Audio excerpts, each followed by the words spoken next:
Justin, look, you work for Sportsnet. Your biases are thrown out the window, but I know you have the family ties to the Islanders. So please, I will allow you a moment to pour one out for them after their great season. Yeah, this is cruel. I don't know what I did to everyone at Sportsnet, but they're like, hey, get that boring guy out here after the Isles lose. Let's see if we can catch a fresh tear. This is cruel.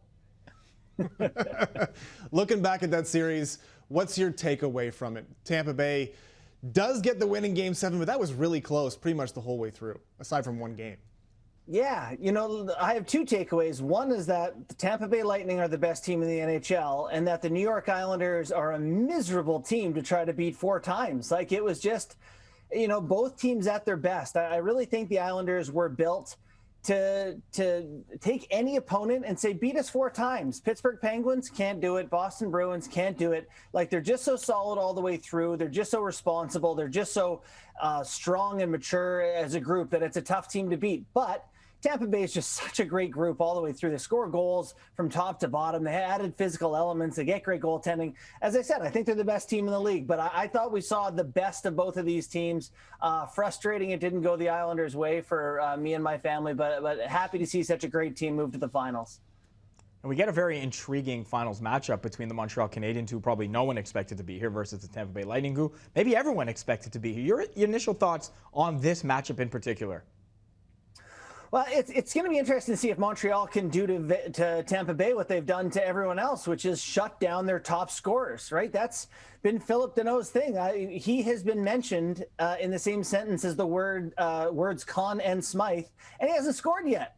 It's insane for a top-line center, but if he's able to shut down the top guys on Tampa Bay, obviously then things get realistic. Montreal can have a chance and hang around. Carey Price can win you a bunch of hockey games. But in the end, I think Tampa Bay is far better, but that doesn't mean Montreal can't win. So it's going to be interesting if Montreal can do the same thing they've done to other good teams and just slow them down. Well, I think you're certainly right. Montreal, we'll get out of the way now. They will be the underdog. That's not really saying much at this point. I mean, they've worked very well with the underdog role. For my money, this is a matchup of the 2 best goaltenders in the world right now. And Carey Price has been such an advantage for Montreal throughout the playoffs so far. If he's canceled out by Andrei Vasilevsky at the other end, where is Montreal's advantage in this series if they're going to pull off the upset? Well, that's a great question. So Carey Price is going to have to be elite, as we know that he can be, which shouldn't be a huge deal. So for me, it's that Gallagher Danault line again, and Lehkonen. Can they do the same thing they've done? That's a big strength of theirs. Danault winning faceoffs and just being a pest, being frustrating out there. It's such a huge reason they've done so well. And then the top 4 on the back end have been very good as well, obviously with Weber and Petrie joined by Sherratt and Edmondson. They've all been very good. So their strength is that the whole is more than the sum of the parts. I don't know that expression. You got it. As a team is the point. They're still missing a big part, the Montreal Canadiens, Dom Ducharme. If he does miss significantly more time, will it hurt the Habs coming over? Do you think Luke Richardson has shown you enough where that shouldn't be too much of a factor right now? Yeah, I don't think it's a huge disadvantage. One thing they've done very well is stick to their game plan, and I think that Ducharme can help them set that going into the games where they can say, this is the way we want to play, and if things aren't going the way we want, doesn't matter. Stick with it. Like, you're not going to abandon the game plan in games 1 or 2. So I think Richardson can kind of go out there and be the guy who executes the game plan, which is a lot easier than, making mass adjustments on the fly and trying to come up with something fresh from behind the bench.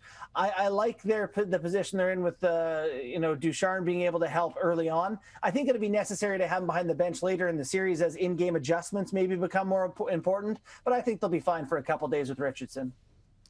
And focusing on the Bolts, of course, Nikita Kucherov played tonight, but he is banged up heading into the Stanley Cup final. What about Steven Stamkos, though? Finally seems to be healthy heading into the Stanley Cup final, and what kind of impact could he make?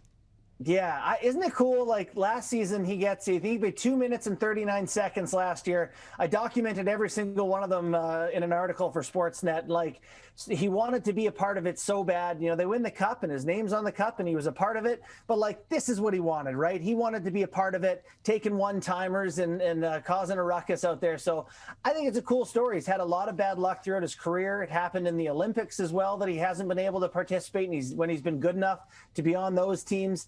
I like seeing him ready to go and being a part of what Tampa Bay is putting forth in the Stanley Cup final this year. I think it's a great story, and he obviously can have a big impact in any game he's in.